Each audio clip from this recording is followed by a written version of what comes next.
Hey everyone, it is your spiritual big brother. I figured I'd take you guys on a little bit of a nature walk today, and I have some questions I prepared regarding spirituality, hardest ones according to ChatGPT, and I'll answer those honestly. But I kind of want this to be kind of like a, you guys get to take a nature walk with me a little bit and kind of see what's going on out here, see where I'm at. Check out some of the views, hear some of the sounds of nature. I don't know if you can hear those birds going crazy, but I can. Okay, so why don't we jump right into it? I'm already getting ready for the walk. Let's take a look at what's ahead of us. Okay, let me see here. Let's see what the questions were. Number one, spiritual question. Who am I really? And that's a question for yourself too to ask. It's a hard question to answer, it's a hard question to answer. And here's why.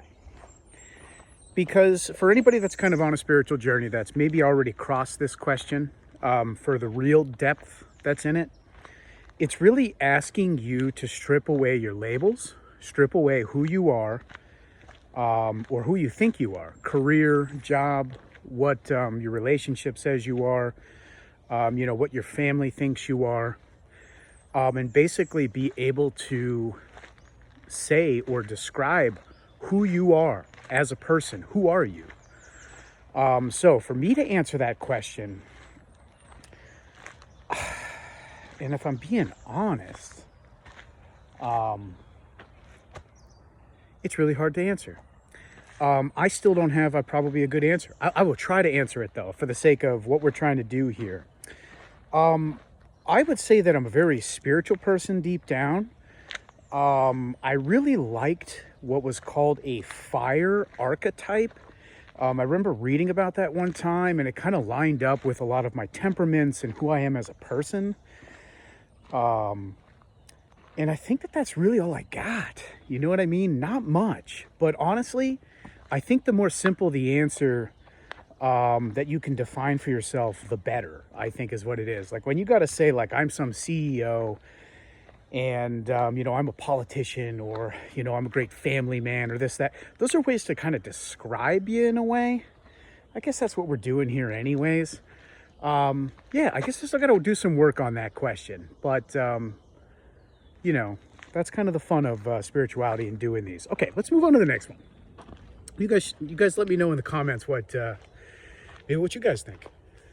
Maybe you guys have a more mature answer than I do, or a different way of looking at that. Okay, so number two, why is there suffering? But before we answer that, why don't we take a quick look around? This is the kind of stuff I love in nature. I just love this. I don't know what it is about this. It's kind of like a nice water layout, log, moss. I don't know what kind of plants those are in the middle there, but I just love the way that looks. Look at this tree knocked over in the back. It's just like, it's beautiful. Over here, just a nice little wetland here. It's cool. Okay, so let's continue. Why is there suffering? I'll give you my first gut instinct on this one. I have thought a lot about this one. It's a two-parter. Okay, there's two different ways I like to look at this one. One is growth. And what I mean by that is facing your fears, moving through things that you don't necessarily want to, experiencing all of the pain that's in this world that comes with love, and loss and grief and shame, humiliation. I mean, that list goes on and on and on. Negative emotions. Those somehow usually create some type of suffering in our lives. But that suffering is supposed to kind of liberate you if you can look at it from a different lens. It will help you grow. It will help you understand the world that you're living in, because you got to be here, okay? We're all in this world together. Everything that's going on out here, we're all in this together, okay? We're all experiencing this from different perspectives, from different places, different points. But a lot of it, it's all the same for all of us out here, the feelings that we have. So that suffering actually is going to help you grow. in a lot of ways. Because in order for you to be here, to survive, and to prosper in some way, you kind of need to understand what, what the world's like and how you can kind of be a part of it, be a participant in it with other people in it too. And to have all these feelings that we have, all these different range of emotions, how would you know what love is without also the pain that comes with it? Do you know what I mean? It's like that separation, that duality, that, contrast, I guess. You couldn't understand what love is without the other one. So it's here. And, you can't just bury your head in the sand and run from it. Sometimes you have to go through that. You need to sit with it. You need to understand it. Why am I suffering? Why does this hurt so much? And you can ask other people. You can look at resources, anything like that to answer that question. So that's one take on suffering.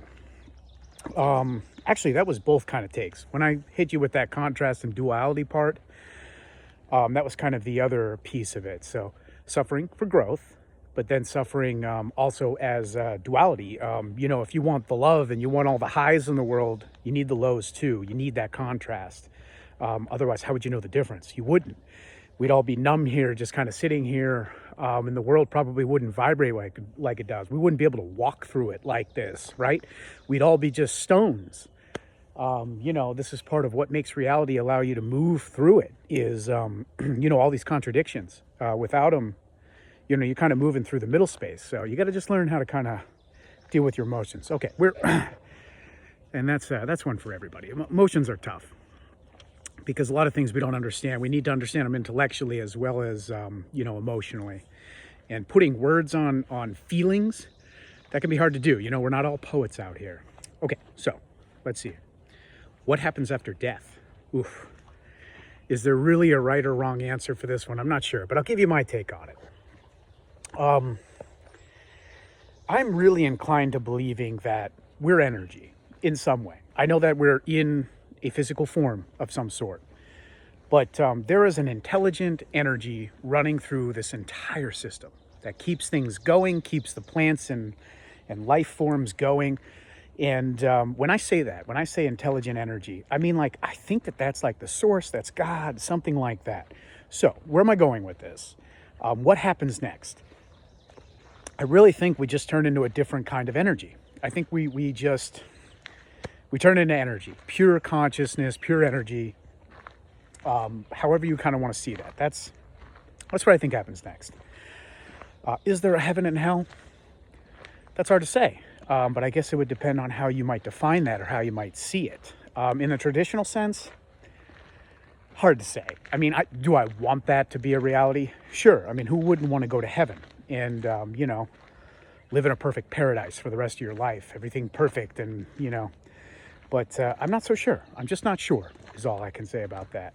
But I'm kind of more sided on thinking that, and maybe this is because I've had some near-death experiences and some out-of-body experiences. So that makes me think like we can separate from this physical form and turn into pure consciousness, maybe, or energy, intelligent energy. I used to think it was like the big deep sleep or something like that. That was, I think for a long time when I was younger, that was kind of my first real belief on that. I was like, man, we'd probably just go back to sleep forever. Like I tried to remember what it was like before I was ever conscious, before I became here. And all I remember is like darkness, you know what I mean? So I almost kind of thought, well, what would happen next? The same thing. But then again, you really think about the magic of this world and like, how did all this happen? You know what I mean? Like, how are we all here? And so that kind of adds some layers of like awe and like, what's next? You don't really know for sure. All right. So let's just take a quick stop here. I'm just looking at some of the nature, listening to the birds. This is kind of a part of this for you guys. Just take a quick peek around. Take a look at the surroundings here, because that's the beauty of it, really. And I love it. I love this kind of density of forest.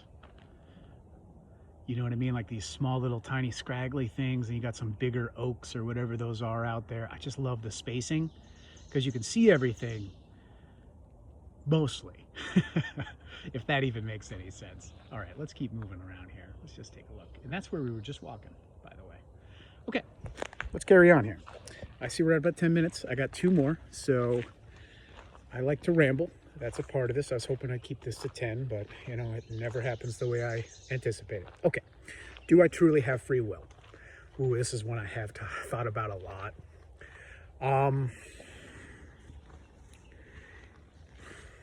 My personal beliefs on this. I think it's a combination of yes and no. And let me elaborate. I think that you have free will to an extent. I think that you can have full free will, but I also think you'll have a lot of consequences with that, probably a lot of suffering with that. So I feel like you need to make your free will more structured. You need to have some rules against what you can't do.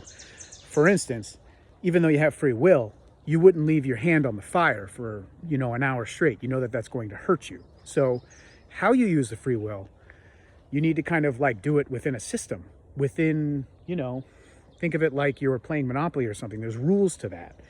Now, you know, you should be given the rules when you first come into this world, but you're not, right? You need to learn it. You need to be taught from other people and such. Some people get it wrong. Sometimes people don't interpret things the same way. Sometimes people are young. So there's a lot of different reasons why things can get a little bit confusing, why you might not have all the rules, et cetera, et cetera, et cetera. But so I think it's kind of like there's definitely a lot of free will. I think especially in creation itself, not just from the divine side of things, but even from like the creative part of it. I think that that's like one way where you can manipulate or influence the world in some way, change things, mold them, sculpt them, create. And we do a lot of that online now. But before that, it was painting, writing, sculpting. You know, you kind of get the idea here. So I think that that's where we have pure, free, creative will and energy. But in addition to that, I feel like if you're open to it, you can do like a co-creation thing. So that's kind of like where I like to call it like a limited free will. And I like to think of that as like you can work with your creator to create something. It doesn't have to just be you.